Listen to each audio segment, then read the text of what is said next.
Pero no quiero que me hablen de fútbol porque si no leo otro Está más. harto de fútbol, Sergio. A todos nos importa. Tema danza, tema Cairo, tema Arasatí, tema Cardama, tema Casupá, ni una buena. Lamentable, Gerardo Salto. Señores, vamos a recibir aquí en Buscadores, le damos las buenas tardes y le agradecemos el estar con nosotros al nuevo presidente del Colegio de Abogados del Uruguay, el doctor Florencio Macedo. ¿Qué tal, doctor?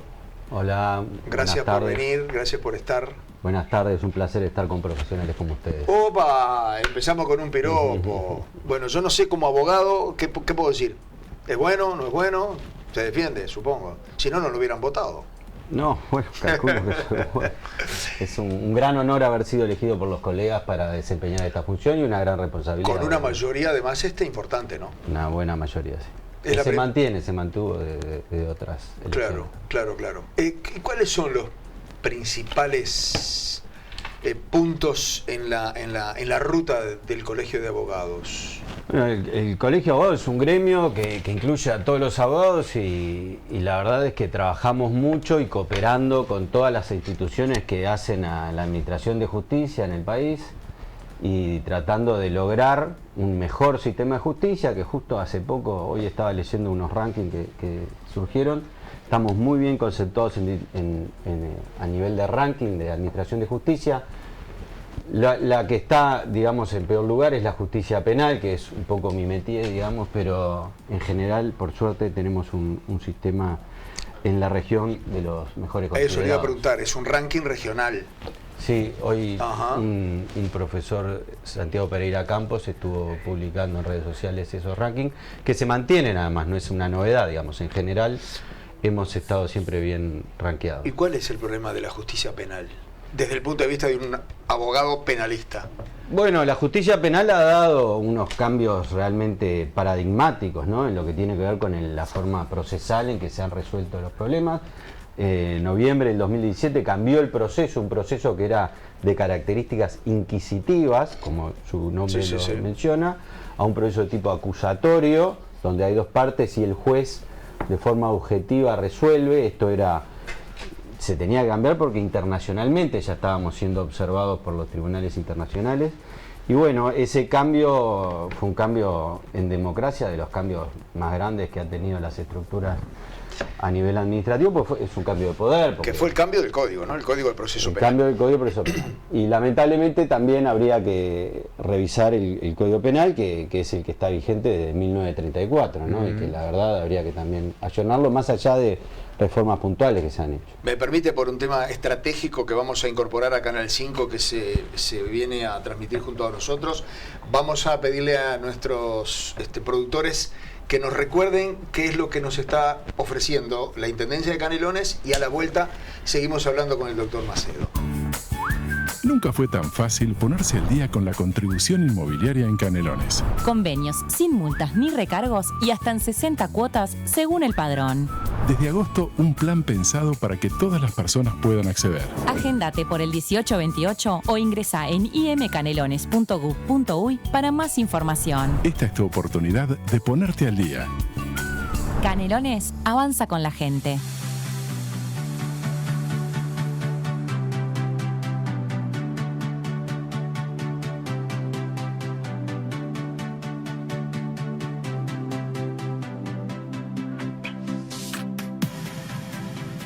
Bueno, ahora sí, estamos ya en dúplex con BTV y con Canal 5. Estábamos hablando de la percepción de algunos problemas que tiene nuestra justicia penal, y el presidente del Colegio de Abogados hablaba del cambio que hubo desde el 2017 para acá, cuando se cambió el Código del Proceso Penal. Ese cambio enlenteció, embarulló.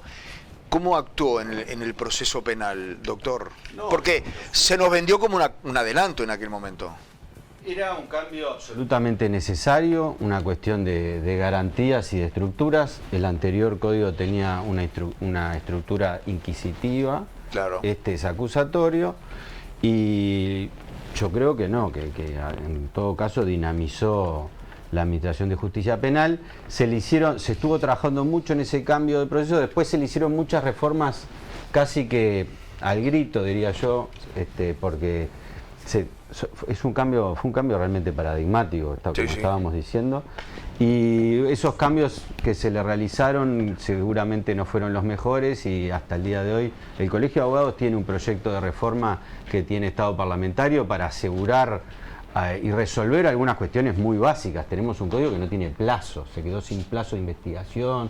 Por para eso, acusar. ¿cuáles son las cosas que Entonces, habría que esos modificar? cambios que hay que hacer de forma como una emergencia, el Colegio de Abogados ya presentó un proyecto de ley en ese sentido, y también participamos en el proyecto que el Poder Ejecutivo está trabajando, que es un proyecto integral, más ambicioso, y seguramente el Parlamento en este periodo va a tomar el tema por las astas y va a tratar de darle una solución a aspectos específicos de un nuevo proceso penal que era absolutamente necesario realizar. Los plazos para la investigación actualmente se los da la justicia cuando dicta una prisión preventiva, ¿no? Que le pone 120 días, 180, ¿no? La prisión preventiva es una medida cautelar. Sí. Lamentablemente estamos acostumbrados, y en esto también los comunicadores tenemos que hacer nuestro, digamos, Nuestro trabajo. trabajar en ese sentido, y me pongo yo como principal responsable también en entender de que uno puede dictar una prisión preventiva que lo que busca es cautelar, es decir, que la persona, si es que hay una condena,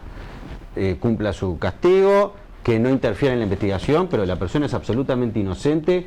La regla debería de ser de que se pueda defender en libertad, y justamente el cambio lo que proponía era cambiar la regla de la prisión preventiva, que antes era prácticamente todo el proceso, que sea una excepción, y ahora cuando la persona es condenada, recién ahí, en todo caso, cumplir su castigo como corresponde. Claro, actualmente hay casos en los cuales se espera el juicio en libertad y hay casos que los espera en la cárcel. Sí, lamentablemente todavía, de mi punto de vista, debemos mejorar en la excepcionalidad de la prisión preventiva.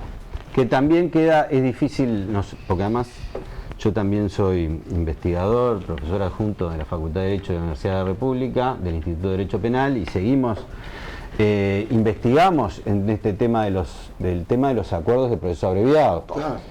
Lo que hace muchas veces que la persona acepte una condena para evitar ir en prisión preventiva, porque incluso la prisión preventiva se cumple en peores condiciones, es decir, siendo inocente, una medida cautelar se cumple en peores condiciones que una pena efectiva. Y es la segunda causa por la cual las personas investigadas aceptan un acuerdo y una condena sin un juicio, renunciando a garantías, negociando la cantidad y la forma de ejecución de la pena para evitar la prisión preventiva. Y eso es una de las cosas que hay que modificar, evidentemente. En ese proyecto que ustedes tienen, ¿el acuerdo abreviado sigue existiendo o se modifica? Sí, el acuerdo abreviado en general por los operadores, y además en nuestra investigación desde la facultad, reitero, para lo cual además agradezco el apoyo económico de la facultad, por el cual nosotros podemos dedicarnos a investigar.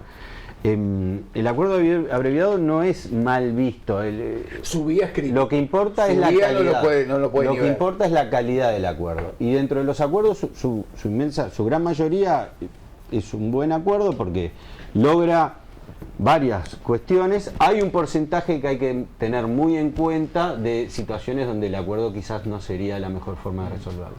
Pero ¿qué es lo positivo del acuerdo? Para nombrar dos. Uno, la inmediatez entre el hecho delictivo y el castigo. Esto ya Cesare Beccaria hace ya más de 200 años establecía como una de las cuestiones fundamentales del derecho penal, es la rapidez en que una persona realiza algo delictivo, sí, y enseguida tiene hay casos que tardan 10 para años. el sujeto y para toda la sociedad. Claro. Eso es algo muy importante. Claro. Lo otro es evitar el padecimiento del proceso, evitarle trámites burocráticos y un proceso demasiado extenso, costoso para todas las partes, cuando en definitiva hay una cantidad de prueba que demuestra que realmente habría en un futuro una condena. Ahora, pero en el caso de yo tengo una posición media dubitativa al respecto, porque me imagino que para el tema de cómo se llama proceso abreviado, juicio abreviado, no debería ser para todos, no sé, capaz que no es para todos. No es para todos. No es para todos, no. porque ¿cómo Depende se de la gravedad selecciona? del Claro, delito. porque depende, hay delitos que no admiten proceso abreviado. Claro, porque es clarísimo que hay veces que hay delitos que la verdad, viste, hay que condenar igual, pero uno dice vamos a hacerlo abreviado y esa persona seguramente nunca más va a hacer eso. Pero hay otros que son más embromados, ¿no? Digamos. No, incluso, pero está específico para delitos hay delitos que tienen una pena mínima muy alta y por lo tanto no admiten al proceso abreviado. Pero en todo caso lo que podríamos discutir, que me parece más interesante, es una cuestión de política criminal del Estado, es decir, en aquellos casos porque si hay un proceso abreviado de una condena, se termina la investigación. Y hay casos que como sociedad nos gustaría que la investigación siguiera, para llegar al fondo. Para no correr riesgo de que también alguien se entregue y no sea el verdadero también. Que debe suceder en algunos ámbitos. Puede ser, sí. ¿Tiene alguna solución, doctor, desde el punto de vista de ustedes, que no sea presupuestal? Porque muchos pueden decir, bueno, si hay más dinero seguramente se arregla. ¿Hay alguna solución para que no esté tan atiborrado el Poder Judicial de casos? La verdad que eso era una de las cuestiones que le quería decir, porque en general siempre terminamos hablando de derecho penal, porque es algo que realmente históricamente apasiona a todas las personas, pero la administración de justicia es muy amplia y cumple un rol fundamental en un Estado de Derecho como el Uruguay. ¿Quiénes ejercen una labor muchas veces invisibilizada sobre la cantidad de casos del Poder Judicial, como bien señalás, Fernando? Los abogados. ¿Sabés cómo? Los abogados asesoramos previo a una situación determinada, estoy hablando de derecho civil, laboral, familia, etc. Sí. Asesoramos y trabajamos en la representación durante el juicio, pero también cumplimos un rol como ciudadanos que estamos entrenados al ámbito de las situaciones dilemáticas éticas o con la norma. Ayudamos y apoyamos y asesoramos para que no se realicen situaciones que de definitiva después lleguen a la justicia.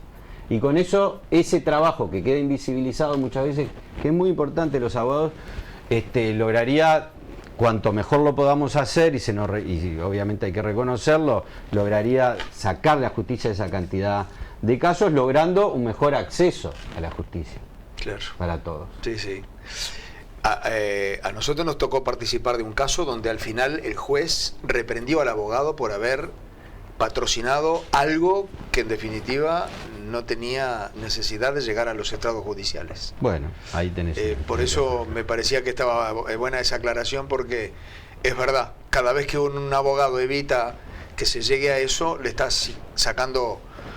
el otro día se decía que el juez que entiende en el caso de las patrulleras tiene 1800... El fiscal. Tiene 1900 casos. ¿Cómo se puede administrar justicia justa con cosas como esa? Hay así, en las fiscalías, doctor, sí, hay 15.000 casos trancados en todo el país.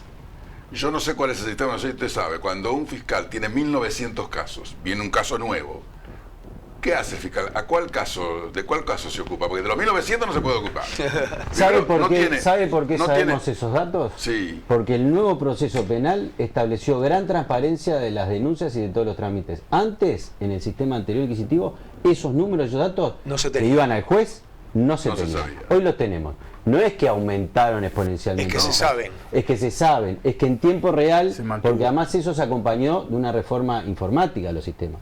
Hoy en la seccional, cuando hay una situación, se carga y automáticamente lo tiene también la Fiscalía.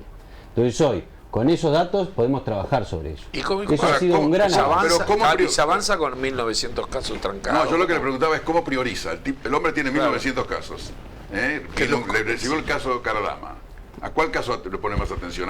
¿Al que tiene la estafa de conexión ganadera? ¿Al que tiene...? Hay que trabajarlos todos. Lo que hablábamos hoy... No puede trabajar, doctor, lo que hablábamos hoy. Una sociedad que dirime todos sus problemas frente a la justicia, es decir, si todos los problemas que tenemos nosotros vamos a ir a un juzgado a resolverlo, no hay forma de resolverlo. Entonces, tiene que haber mecanismos para resolverlos de otra manera, y también tenemos que entender como sociedad que el derecho no es que resuelve, y particularmente el derecho penal, los graves y profundos temas sociales de una sociedad. No se resuelven con un castigo, como decíamos hoy. No, sobre eso hay que trabajar en educación, en políticas sociales, y eso lleva más de un periodo de gobierno. Eso lleva décadas. Sí, y muy rápidamente se puede perjudicar. Sí, tal cual. Una pregunta, ¿qué opina usted de los casos esos que se hacen sentencias? Por ejemplo, una vez, hay una que yo siempre me acuerdo porque me pareció muy loca, de alguien que fue sentenciado, no me acuerdo, era una cosa que tenía que ver capaz que en una tribuna de fútbol, y lo sentenciaron a trabajos comunitarios. Era una falta. Pero después que volviera de sus vacaciones en Baliza porque ya las tenía pagas. O sea, me suena a Finlandia. Eso es un proceso abreviado. No, pero también me suena que estamos en Noruega, en Finlandia, y que la persona esa ya le alcanzaba con el papelón de ser procesada. Pero esta daba la sensación de que esa persona fue premiada. En Uruguay, con la mentalidad del que comete faltas o delinque, es un premio. Mirá cómo me salvé. Recuerdo el caso... En Noruega, el tipo capaz que no sale a la calle porque la familia y los vecinos dicen, te das cuenta que sos una, mira la que te mandaste por culpa, ahora vas a tener que entender. Pero nosotros a veces creemos que estamos en Finlandia, me parece a mí. No lo digo por recuerdo el caso, fue un excelente fiscal el que actuó. Hay que tener mucho cuidado con agarrar casos excepcionales, no, está claro, por eso transformarlos como si fuera la regla y que eso después lleve a, por ejemplo, eliminar formas de resolución de casos por fuera del sistema, saturándolo, que fue lo que sucedió en ese caso. Y por supuesto hay que tener cuidado en ese otro que planteaba Sergio, que es el trasplante de situaciones de países con una idiosincrasia muy distinta a la nuestra, con una capacidad muy distinta a la nuestra, de quererlo aplicar así como diciendo, bueno, esta es la solución. Pero tú que te recordás ese caso, ¿te parece que se actuó bien en ese caso? No me voy a referir está bien, a un caso concreto, pero sí recuerdo que por culpa de ese caso que se alimentó, nos vamos al otro extremo. Se eliminó una medida, una forma de resolución de situaciones para casos como esos, que era un caso creo que menor. Menor, obvio. Por eso te digo, era una falta. Lamentablemente terminó generando el problema que planteaban hoy de la saturación de fiscales con casos. Ese problema de resolver temas, lo que yo decía hoy entre comillas, por supuesto, al grito. ¿Les preocupa, doctor, la situación de la caja de profesionales como colegio? Nos preocupa y nos ocupa. Hemos trabajado, pero no desde ahora en el tema caja, sino de hace muchos años. Hemos apoyado a la caja, hemos apoyado al Parlamento y a los poderes ejecutivos que fueron pasando, tratando de evidenciar este problema. Y bueno, ahora por suerte surgió finalmente un proyecto de ley que por lo menos permitió que se mantuviera la viabilidad de la caja, ¿no? Y bueno, ahora de todas maneras ahora hay elecciones, hay que seguir trabajando en eso porque ahora hay que reglamentar toda la situación y buscar que la viabilidad a largo plazo de la caja personal. ¿Cómo es la relación con los parlamentarios del colegio? Bien, ¿no? Hace un tiempo hubo un comunicado del colegio contra Sebastián da Silva por algo que había criticado el senador. No, bueno, nosotros tratamos de defender la profesión y el ejercicio de la profesión, que es el derecho de defensa de todos los ciudadanos. Y cuando vemos que se ataca a eso, realmente a veces nos preocupa, pero con cualquier parlamentario, con cualquier persona que participe de la opinión pública. La verdad que colaboramos mucho con el Poder Legislativo en todo lo que tiene que ver en los proyectos de ley cada vez que se nos invita a participar, y nosotros con informes damos una opinión fundada, profesional de nuestro punto de vista, y muchas veces, hace poco, por ejemplo, también es reconocida, ¿no? Claro, ¿ya han sido llamados por esto del proyecto de la reforma del Código de Proceso? En la reforma del Código de Proceso no solo fuimos atendidos, sino que le presentamos un proyecto y tiene estado parlamentario. Ahí está, eso, para Sí, han sido... ¿Qué escenario piensan encontrar?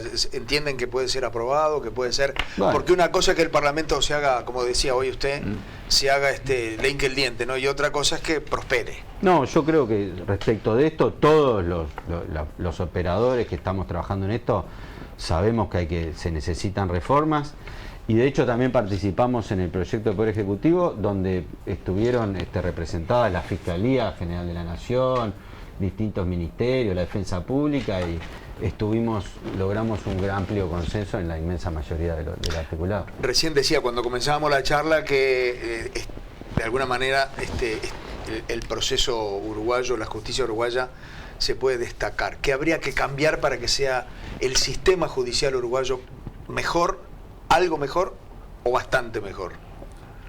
Yo creo que estamos muy bien y hay que seguir avanzando en cuestiones normativas, es decir, legislativas, presupuestales. Nosotros apoyamos la solicitud de presupuesto para el Poder Judicial que hace la Suprema Corte de Justicia, para la Defensoría Pública en el lugar institucional donde ocupe, para la Fiscalía General de la Nación. para la educación, para la Facultad de Derecho, que es muy importante formar profesionales por todas estas funciones que yo les estaba comentando hoy, y nos van a tener como el aliado de todas las instituciones para lograr una mejoría en ese sentido. Doctor, frente al narcotráfico y las amenazas del narcotráfico, la propia fiscal Ferrero dijo, cuidado, que van a amenazar a todos. Pueden amenazar a jueces, abogados, políticos, periodistas. ¿Están preocupados ustedes? No, nosotros emitimos un comunicado en apoyo a la fiscal Ferrero, por supuesto. Sí. Nos preocupa mucho el crimen organizado, ya sea de narcotráfico, de otros tipos de delitos, y sí, por supuesto que nos preocupa lo que se comentó de que el crimen organizado quiere entrar en instituciones, por supuesto, sí. ¿Están preparados los abogados uruguayos para estos temas que son nuevos? Yo no sé si son nuevos, porque como uno además revisa históricamente la prensa, pero de décadas, el problema de que hay como un tipo de delito que es como el que va a acabar con toda la sociedad, sucedió desde siempre se busca un enemigo. Por suerte Uruguay ese tipo de cosas, hasta ahora han sucedido cosas muy graves, por supuesto, pero no somos, me parece que incluso como mercado no somos algo como relevante para este tipo de situaciones tan violentas, pero por supuesto hay que estar muy alerta y muy atentos a que eso no nos perjudique. ¿Un profesional abogado, doctor, por ética tiene que aceptar cualquier caso que se le presenta o puede elegir? Yo sé que pueden elegir, pero digo, el ideal... La ética de un abogado defensor es defenderlo de la mejor manera a su defendido, a su cliente. Los abogados particulares tienen la posibilidad de elegir un caso, si lo podrá defender correctamente o si por distintas cuestiones personales o de conflictos de intereses no los puede defender correctamente. Y lamentablemente para los defensores públicos ese tema están obligados, ¿no? Están obligados. ¿Cómo se designan? ¿Por turno? ¿Por día? Yo creo que es por turno, si es aleatorio. Ajá. Esos no pueden decir que no. Pero un abogado independiente puede decir este caso no lo agarro porque puede. Sí, claro. Igual, de todas maneras... Y no va contra nada. No, al revés. Si la ética es defenderlo de la mejor manera posible. Una vez que mejor lo defienda, claro, va a haber otro abogado particular, dependiendo del caso, o un fiscal si es un tema penal, que también va a defender a la otra parte, y va a haber un juez imparcial que decida.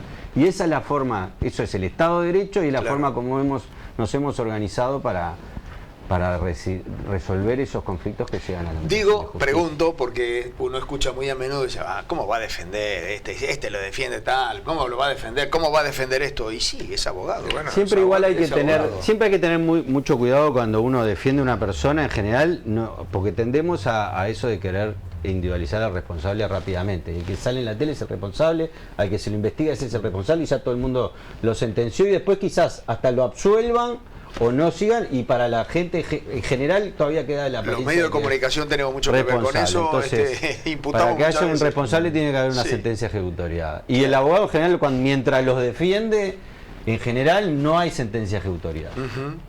¿El secreto profesional es un mandamiento supremo? El secreto profesional es un mandamiento supremo, pero no es un derecho de los abogados, es un derecho de todos los ciudadanos. Y quienes defienden ese derecho de todos los ciudadanos somos los abogados. Así como el secreto de las fuentes para los periodistas. Claro. Y quienes defienden el secreto de las fuentes son los periodistas y los abogados. Bien, amigos, retomamos la comunicación. Estábamos charlando con el presidente del Colegio de Abogados, el doctor Florencio Macedo. Sergio, ¿estabas vos? Sí, estábamos hablando de ética y de... Claro, yo estaba diciendo, a veces uno viendo, además los abogados yo los veo más en las series que en otra cosa, por suerte. Porque no tengo, digamos, porque si uno necesita un abogado que está metido en un baile. Pero a veces uno le queda ese gusto de que, ¿cómo va a haber mira, este abogado defiende a fulano, megano? Pero es obligatorio. ¿Existen abogados que dicen, no, un caso con una persona de esta calaña no? ¿Existe o se agarra igual y lo importante es que el juicio sea justo? Porque me parece que es eso, ¿no? No es decir que cualquiera sea inocente porque sí, sino sea inocente o sea culpable, que sea justo el juicio. ¿Se trata de eso? Cuanto mejor sea el abogado y su defensa, más legitimidad va a tener la resolución final. Y eso es lo que se conoce como justicia y Estado de Derecho, y lo que la verdad los uruguayos lo cuidamos mucho eso, ¿no? Yo creo que una de las cuestiones que los abogados con la experiencia, con el tiempo logra mejorar es eso, ¿no? Es no agarrar aquellos casos donde no va a poder realizar una defensa. Y permitime pasar este anuncio, porque en el Colegio de Abogados nosotros tenemos un curso para abogados que se reciben y le damos cursos para hacer ese puente entre lo que es terminar la facultad y empezar, ¿no?, a ejercer en la práctica. Tenemos cursos donde capacitamos a muchos abogados jóvenes, tenemos un texto y la verdad que eso ayuda mucho generalmente y es muy pedido por los abogados que salen de la facultad y quieren empezar a ejercer. Está bien. ¿Les preocupaba como abogados cuando se hablaba mucho de las filtraciones de información de las fiscalías? ¿Eso perjudica a la defensa a veces? También no es un tema nuevo, porque antes las filtraciones también se daban, pero se daban y se señalaba al Poder Judicial o a la policía, pues salían de ahí. Ahora, como quien hace la indagatoria de la fiscalía, se señala que es la responsable de la información también, ¿no? Sí, sí. El colegio participó en varias instancias sobre este tema.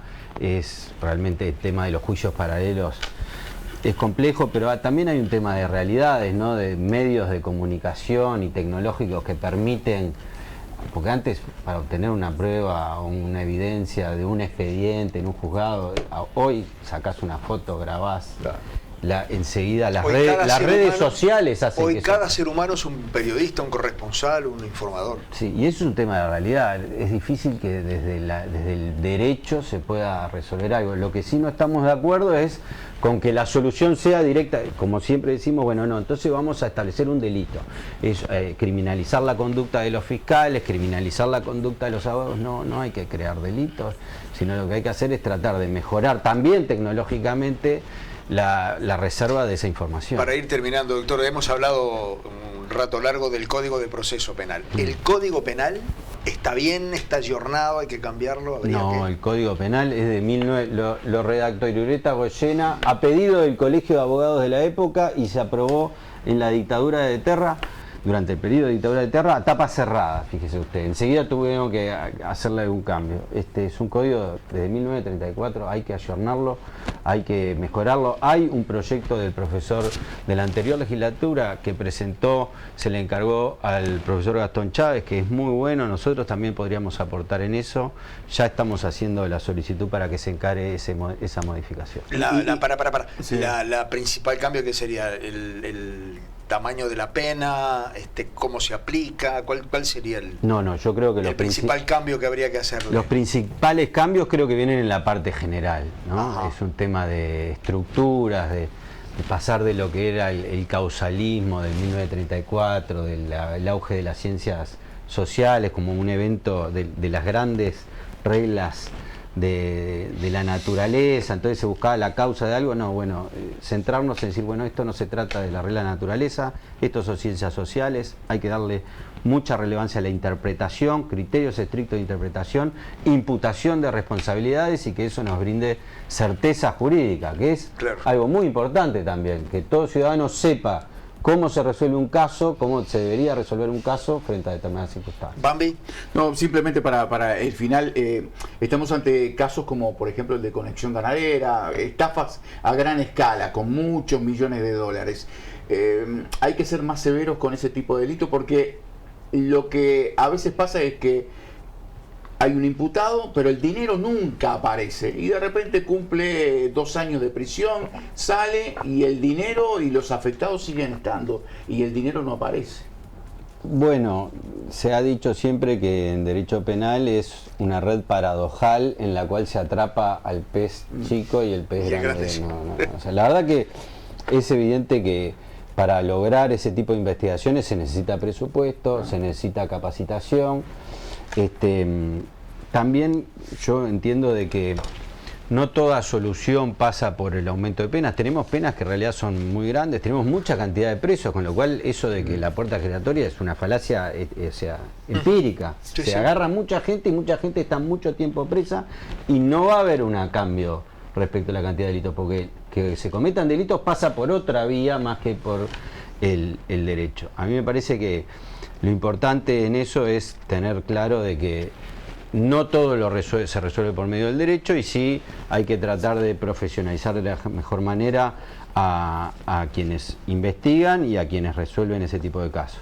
El hecho de que haya una investigación no significa que ya estén los responsables, porque son inocentes y tienen derecho a un juicio, y después de que haya una sentencia ejecutoriada se resolverá a ver quién es el responsable y quién no. En muchos casos cambiamos el principio general, ¿no? Es decir, es culpable hasta que demuestre lo contrario. Sí, y tenemos que cuidar mucho de que eso se respete y se entienda por la ciudadanía. Doctor, ¿hasta cuándo es presidente del colegio? 2 años es el periodo. Bien, bueno, estamos a la orden, ¿eh? Igualmente para estamos ustedes. A la orden, gracias por haber venido. ¿Hay reelección? ¿Cómo funciona eso? Sí, puede haber reelección, sí, pero No, pregunto cómo funciona. No lo tengo pensado. No, pero por en general. Recién arranco. No, pero ¿cómo funciona? Pero preguntaba por el lado. Puede haber reelección, sí. Capaz que antes hubo alguno que estuvo mucho tiempo. En estas elecciones es interesante, se renovó la mitad del directorio. Ajá. Entonces, porque se eligió presidente, pero además se eligió la mitad del directorio, la otra mitad del directorio ya venía del periodo pasado. Y todos los directores son importantes, es una construcción colectiva que hacemos del directorio del Colegio de Abogados. Sí, son 11 directivos, ¿no? Sí, correcto. Bien, bueno, gracias, doctor. Por favor, gracias a